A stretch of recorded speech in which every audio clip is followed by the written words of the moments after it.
Assalamualaikum, menu hari ini ya, bikin pindang ayam kampung ya. Nih sudah matang, siap kita angkat. Kita tambahkan dulu pelengkapnya. Ada daun kemangi,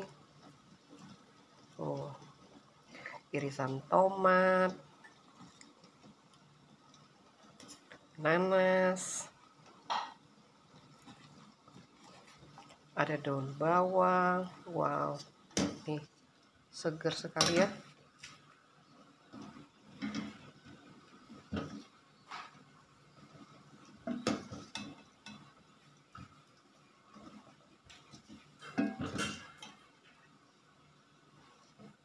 Kuahnya tuh asam, manis, asin, pedas, lemaknya. Pindang ayam kampung ala dapurnya Ita Yudis.